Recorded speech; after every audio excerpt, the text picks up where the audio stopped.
Bhushan Pandit Kumar Gandhar, a legendary vocalist in the world of Indian classical music, was born on 8th April 1924 in Suryapavi, near Belgaum, 100 years ago. Born as Shivputra Siddaramaiah Konkar and later known as Kumar Gandhar, he displayed exceptional musical abilities in his childhood and was able to faithfully reproduce the renderings of old masters of music such as Ustad Abdul Karim Khan Sahab, Pandit Kumar Thakur, Ustad Fahim Khan Sahab. His debut at a musical conference at Jinnah Hall in Mumbai in 1935 marked his entry into the music world as a child prodigy. Kumarji began his formal musical tutelage under Professor B.R. Gangadhar, a doyen of the Gwalior Gharana, who ensured that his talented pupil received a strong musical foundation. Later, after completing his training and overcoming the trials and tribulations of his ill health, he blazed an unparalleled musical career of over 6 decades, till his demise in 1992. His brilliance and creativity transformed the Gayaki of the Gwalior Gharana into a unique style of his own. It is thus a befitting occasion to acquaint ourselves with his immense and multi-layered contributions to our musical heritage, his prodigious talents as a creative thinker and as an unparalleled vocalist whose music was perhaps far ahead of his time. We begin today's program with Shabdagan by Pandit Satyashri Deshpande. Pandit Satyashri Deshpande, a uniquely created Hindustani classical vocalist, widely respected for his contributions to the field as a performer, composer, musicologist, scholar, researcher, author, and poet. The son of the renowned musicologist Pandit Vamanrao Deshpande, whose house was a haven for virtually all the master vocalists of the time. Growing up allowed Satyashri Ji to spend his formative years listening closely to their music, as well as his father's intimate discussions with them. One of these stalwarts was, of course, Pandit Kumar Gandhar, who taught the young Satyashri Ji informally during his visits to Mumbai. Pandit Ji later chose to learn dedicatedly from Kumarji in his home in Dewas, where he spent many years as an apprentice in the Guru Shishya Parampara. In 1983, with the help of grants from the Ford Foundation USA, he established the Samvad Foundation at his residence in Mumbai. Here he created one of the largest and most valuable collections of Hindustani classical vocal music in India, a collection that continues to serve as an unrivaled source for the comparative study of this tradition. Samvad Foundation's recordings were made by Satyashri Ji himself through intimate sessions with a variety of gharana as well as non-gharana masters of the time. Through these sessions, he imbibed the knowledge and insights of these masters and exposed himself to a variety of contrasting approaches to the aesthetics of music making in the Hindustani tradition. It was through this process that Satyashri Ji's unique, wide-ranging, eclectic, and complex musical personality was forged. Through Samvad Foundation, he has been working towards the preservation and dissemination of these rare and time traditions through formal archival work, his immensely popular lecture demonstrations on music, and his prolific writing on music in various prestigious publications as well. He continues to be a regular performer in major music festivals and events all across India and abroad. He has sung for films, his most popular performance being that of Lincoln, for which he won the Best Playback Award. Kahin being one of his most popular albums, published by Master Lata Mangeshkar Foundation and launched by Bharat Ratna Srimati Lata Mangeshkar. Satyashri Ji is of course the recipient of many awards, some being the Holy Bhava Fellowship, the Kumar Gandhar Fellowship, Sur Singar Samsultan Singh Award, Raza Award, Vatsala Bhai Bhim Singh Ji Joshi Award, and the most recent, the first Lata Didi Award, that was given to him by Pandit Lata Mangeshkar for his lifelong contribution to music. Satyashiji also served as a chair professor, Pandit Bhimsen Joshi Abhyasan, University of Pune. His Marathi book on his musical journey, Gaan Gul Gaan, published by Rajhans Prakashan in 2022, is already in its second edition and a bestseller as well, winning the Lokmat Sahitya Puraskar, the Aapte Vachanalaya Award, and most recently the Yashwant Raj Award, Maharashtra Vaङ्may Award. Panditji currently divides his time between performances, lectures, teaching and writing on music. I would now like to invite Pandit Satyashri Deshpande on stage.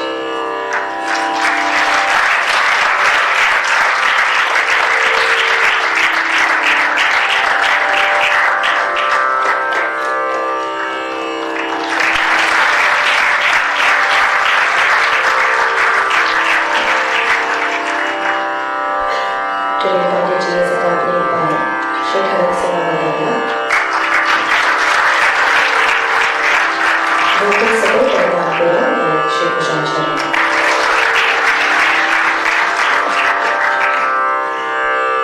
Hall में भी light can I have light in the auditorium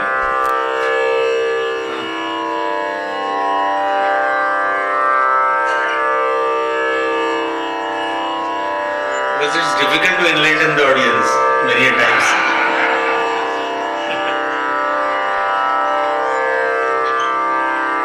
Ashok ji है ना?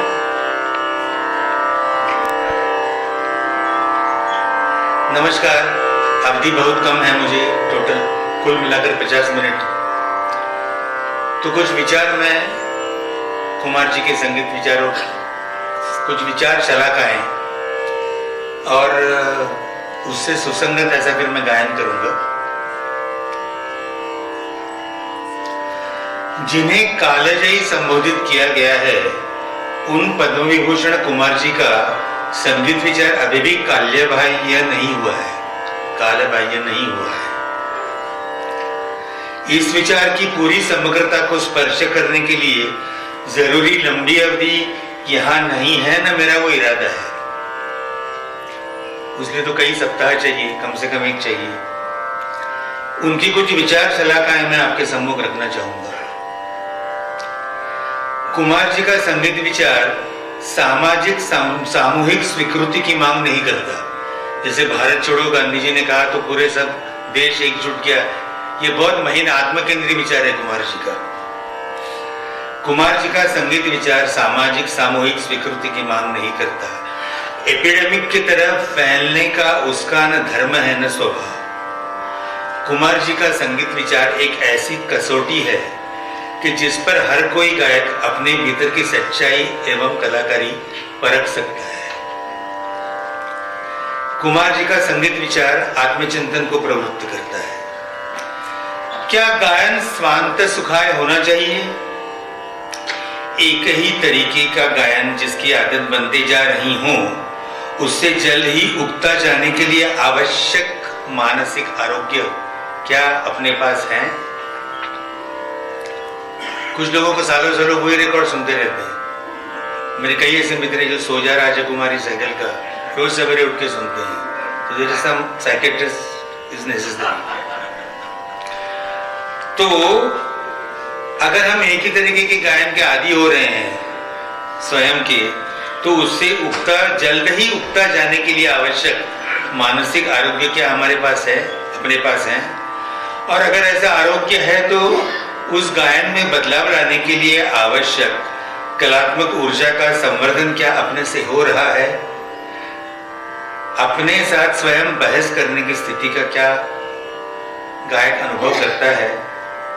ऐसे एक और से देखे समझे तो आत्मपीड़ा कारक और दूसरी ओर और अलग से समझे तो नवनिर्मिति के लिए अनुकूल प्रश्न कुमार जी का संगीत विचार उपस्थित करता है, जिसका निर्णय हर उनके अनुगामी ने खुद करना है कि मैं क्या करूं, मेरी आवाज क्या है, मेरा सामाजिक सांस्कृतिक परिवेश क्या है और मुझे क्या करना है.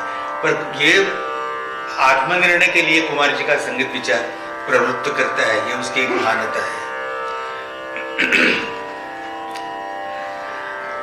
हमारे यहाँ के बहुतांश पंजाबी होटलों में जाकर आप भिंडी मंगाइए या करेला, वह एक ही ग्रेवी में पकाए हुए चखने को मिलेंगे।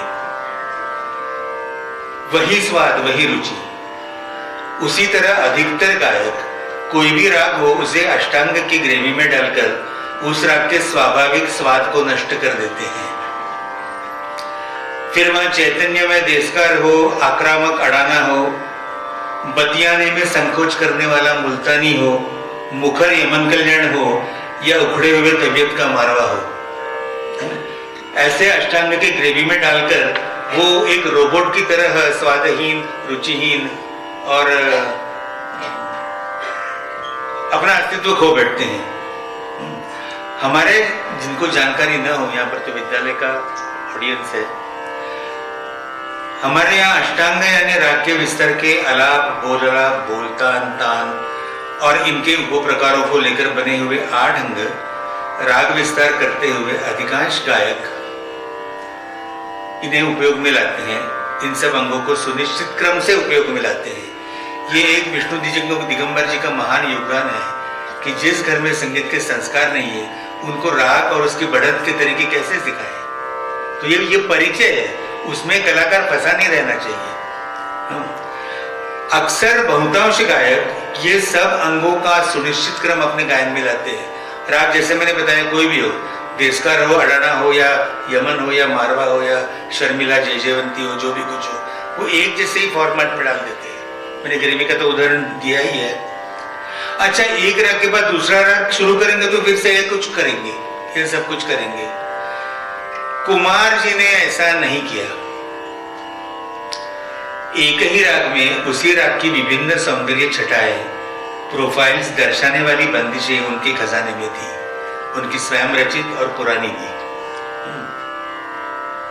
इन सौंदर्य छटाओं की गाकर वृद्धि करते समय उन्होंने अष्टांग के कुछ अंग कभी उपयोग में लिए तो कभी अन्य। ऐसा उन्होंने इसलिए किया कि राग के धुन में छुपे हुए सॉन्ग, इसके लिए मुझे प्रतिशब्द नहीं मिलता हिंदी मराठी में, राग के धुन में छुपे हुए सॉन्ग का अस्तित्व ख्याल गाते हुए बरकरार रहे, उसे क्षति न पहुंचे, यह अस्तित्व का धागा अखंड अटूट रहे। यह करते हुए उन्होंने अपने गाते समय की भावस्थिति को भी नजरअंदाज नहीं किया, जो कि एक आदर्श उदाहरण है। इसीलिए कुमार जी के वही श्रोता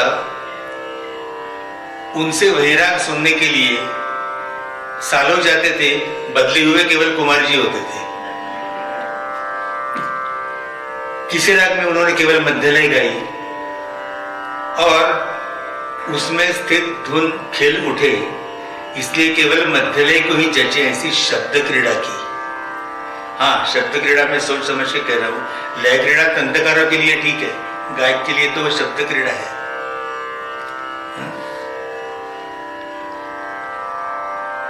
कुमार जी के इन विचारों के फलस्वरूप उनके गायन में कभी रंगों का इंद्रधनुष दिखाई देता था तो कभी सौंदर्य का रसायन ठीक से बन नहीं पाता था और गाने में रंग कभी कभी नहीं पैदा होता था, क्वचित ही, क्योंकि कहावत ये है कि राग रसोई पागड़ी बंदे सो बंध जाए। पर यह बात निश्चित है कि कुमार जी ने कभी भी पूर्व निश्चित ख्याल नहीं गाया। किसी ने क्या कभी सुना कि आज जुबिन मेहता द्वारा कंडक्ट की गई हुई सिम्फनी में रंग नहीं आया?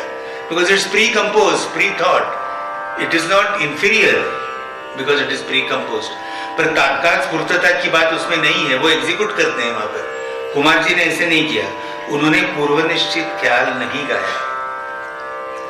उन्होंने ख्याल को एक सुनिश्चित प्रोडक्ट के रूप में पेश नहीं किया। ऐसे बहुत गायकों ने और तंत्रकारों ने किया है। सौंदर्यवत्ता की खोज में अपने शोध प्रयोग का प्रोसेस उन्होंने श्रोताओं के साथ साझा किया। श्रोता साक्षी होते थे, पर गाते कुमार जी थे अपने लिए। रागताल के कर्मठ व्याकरण में और बढ़त के सुनिश्चित क्रम में प्रेडिक्टेबल हो चुके गायन में उन्होंने कभी सृजन के अंकुर और तर्क के इरादे सुनने वाले को धुंधले से दिखाई दे न दे ऐसी संदिग्धता और पकड़ में ना आ सके ऐसी अमूर्तता साधने की कोशिश की। राग ताल के कर्मठ व्याकरण में और बढ़त के सुनिश्चित क्रम में प्रेडिक्टेबल हो चुके गायन में उन्होंने अपने गायन से कभी सृजन के अंकुर और तर्क के इरादे सुनने वाले को धुंधले से दिखाई दे न दे, क्योंकि सुनने वाले की भी मनोवस्था है ना, सुनने वाले को कभी दिखाई दे न दे। सृजन के अंकुर धुमारे मराठी में कहा था मैंने, सृजनाचे धुमारे आणि तर्काचे अंकुर, क्या ये इससे जैसे आगे जाएगा कि वो संकेत करके चुप हो जाते थे, पूरी चीज खोल के नहीं बताते थे। Indicative art like Japanese paintings. तो ये उनके इरादे, सृजन के अंकुर और तर्क के इरादे सुनने वाले को धुंधले से दिखाई दे न दे ऐसी संदिग्धता अपने गायन में वो साध लेते थे और पकड़ में न आ सके ऐसी अमूर्तता, पकड़ में न आ सके ऐसी अमूर्तता साधने की कोशिश की यह स्थिति मैंने उनके गायन में उनको साधते हुए कई बार देखा है। इसका कोई निश्चित फॉर्मूला न उनके पास था न किसी के पास हो सकता है। भले कुमार जी के पास फॉर्मूला न हो, पर उनके पास कुछ ऐसी सिद्धि थी कि एक अमूर्त, अनिर्वचनीय, संदिग्ध अवस्था में संगीत को, और वह भी शास्त्रीय संगीत को ले जाना बहुत कठिन बात है। यह सिद्धि उन्हें प्राप्त थी और वो कभी प्रकट भी हो जाती थी। कुमार जी के संगीत विचार की वृद्धि करते हुए मैं कहूंगा, जिस पर अशोक जी ने भी कटाक्ष किया है, कि राग की एक रसता उन्हें मंजूर नहीं थी। इंसान की तरह राग कभी गमगीन उदास तो कभी उल्लसित, कभी किसी तंद्रा में, सूर्य की तंद्रा में शांत, तो कभी ऊर्जा से उत्तेजित। ऐसा इंसान तेरा राग में रूप धारण करता है। ये कुमार जी को सुनने के बाद हमें पता चला, तीव्रता से पता चला। राग के विभिन्न स्वराकार और राग की बहुरसता उन्होंने उसी राग में विभिन्न बंदिशें गाकर सिद्ध की। एक वाक्य में इस विचार को कहना हो तो एक बंदिश किसी एक राग में होती है, पर उस राग की सौंदर्य छटाओं की बहुलता और स्वराकारों की बहुलता एक ही बंदिश में समा नहीं पाती। इसी बात को मैं कुमार जी से प्राप्त बंदिश और मेरे खजाने में जो कुछ और बंदिश है वो गाकर स्पष्ट करने की कोशिश करूंगा, और कुछ प्रत्यक्ष घटनाओं की विवरण के साथ। मैं बहुत छोटा था, मतलब तो प्लुरलिटी ऑफ रागा, तो मैंने 11-12 साल की मेरी उम्र होगी और केसराबाई केरकर का गायन में सुन रहा था।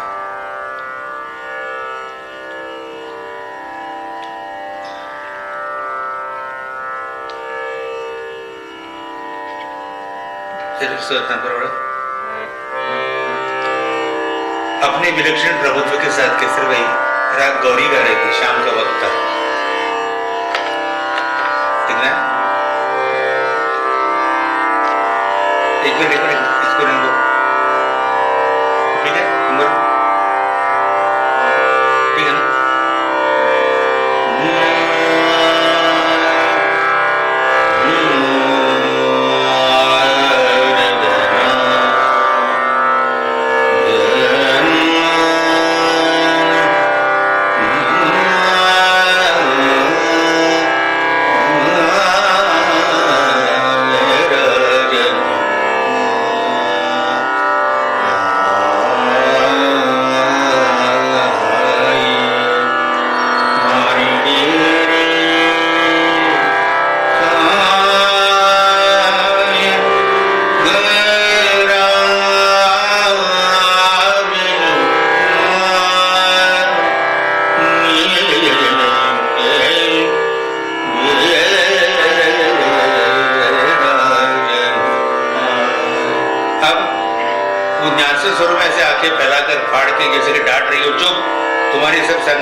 केसरबाई का गौरी इतना प्रचलन में रहा कि अभी तक है।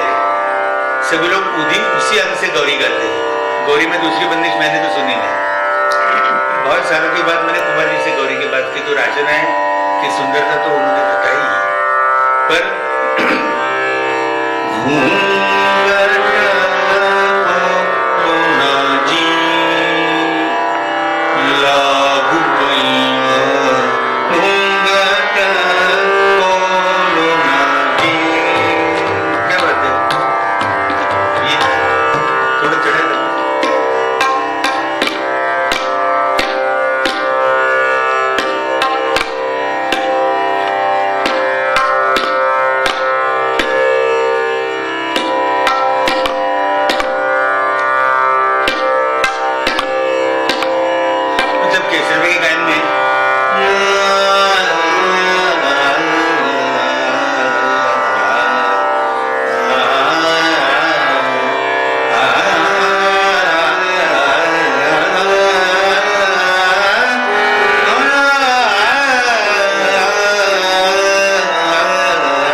केसरवे के जो शर चुभते थे वो कुमार जी के स्वरों के शर चुभते थे, तो कुमार जी को वो मोर पंख के स्पर्श में एक सिहरन उठा देते बदन पर। कितने नाजुक है। This is I called purity of राग।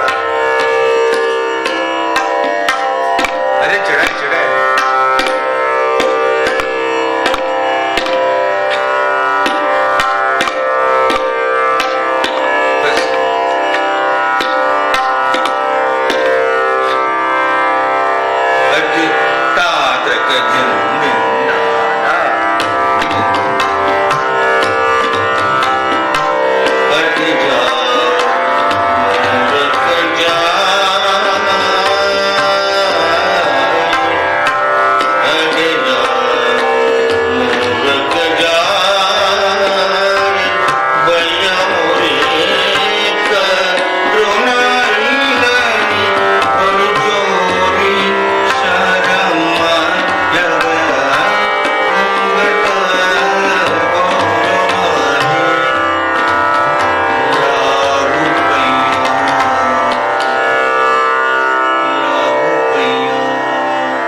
चित्रपट संगीत में, फिल्म म्यूजिक में भी जो दरबारी यूज किया गया है वो गंभीर सिचुएशन के लिए ही यूज किया गया है।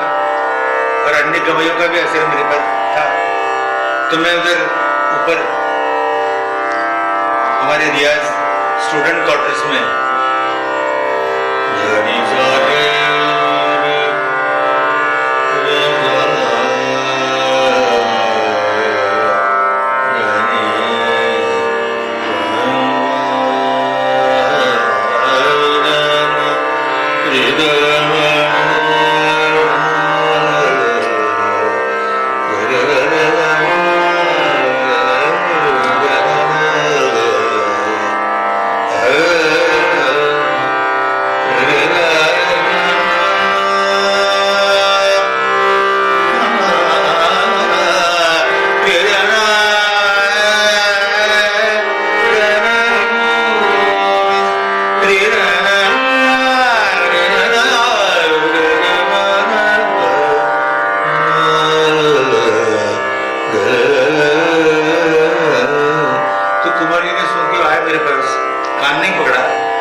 तुमने चेहरा गंभीर बनाने से राग गंभीर नहीं बनता है।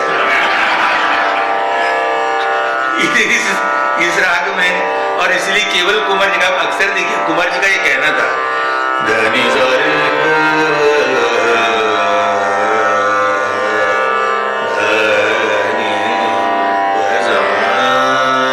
अब तंत्रकारों को सुनिए, गवैया को,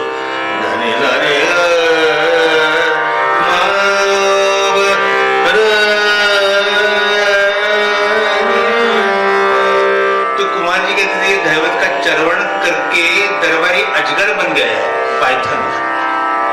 तो ये पाइथन की जगह उन्होंने सरसराती एक नागिन भी चैतन्य में बंदिश बनाई, ऐसे बंदिश बनाई जिसमें दैवत को विश्राम करने को, चुप रहने को कहा। दैवत न के बराबर है।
उन्होंने एक लोकगीत में सुना था, अंगना में गिल्ली खेले छोटा सा सैया हमारा।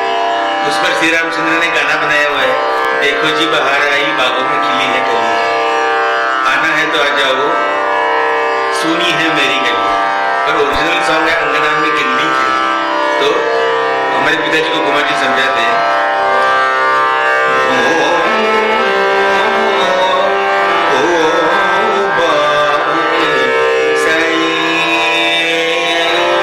कितनी सूक्ष्म बात है।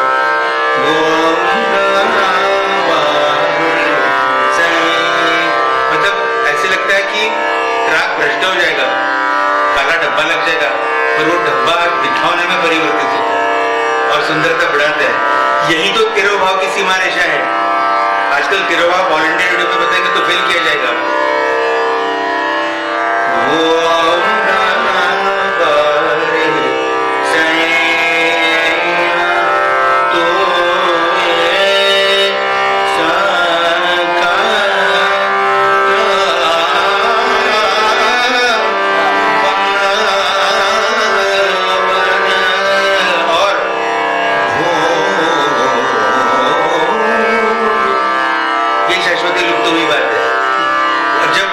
कई बार आरोप हुआ कि क्रांति करने का या कोई नए उन्होंने कहा जो पुराने है वो मैं वापस लाता हूं। आप लोग मुझे कहते कि मैं नहीं कर रहा, क्योंकि आप लोग शिथिलता और भ्रष्ट हो चुकी है सुरावली, इसलिए उन्होंने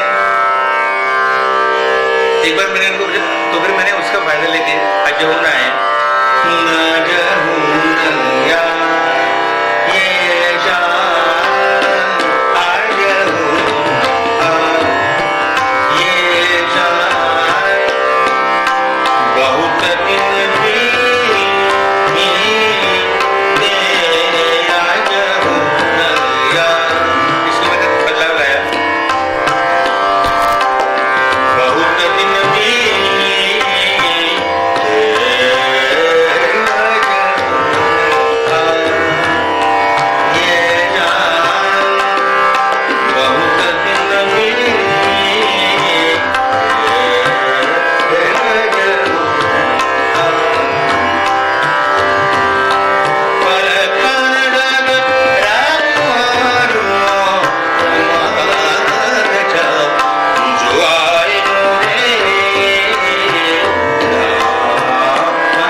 जयपुर घराने में माफ करना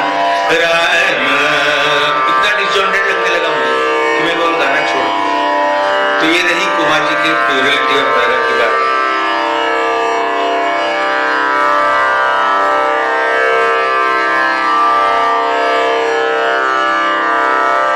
मैंने जो कहा था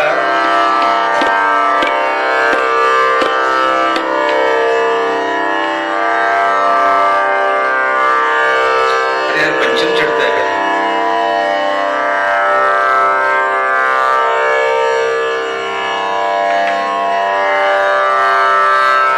एक ही राग में उसी राग की विभिन्न सौंदर्य छटाएं दर्शाने वाली बंदिशें उनके खजाने में थी। देखिए कुछ भिम्पलास के नमूने बताकर मैं मेरा ये 50 मिनट तक खत्म करूंगा, जो कि आदि मुझे दिया गया है। और मुझे ऐसे लगता है कि कुमार जी को बंदिश खिल उठे इसमें जो एक वो शब्द क्रीड़ा करते थे, लय क्रीड़ा करते थे, वो तकदीमी तकटे वाली लय क्रीड़ा नहीं है, लयकारी नहीं है, एक मालवी फोक अंदाज है। उसको कुमार जी का अपनी मालवी शैली गई है, जिसको उपयोग में मधु पिलाते हैं, कलाकनी पिलाती है, भुवनेश पिलाता है। कोई उसका मैं वो ऐसे रिपीटेशन का एक वो लेते देखिए,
क्योंकि पहले अगर सितार वादक झाला बजा के गया तो करे क्या जोड़ी है। ऐसे मूड श्रोताओं के सामने ऐसी तरकीबें लड़ानी पड़ती है।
एक सप्ताह होना चाहिए पूरे रोज।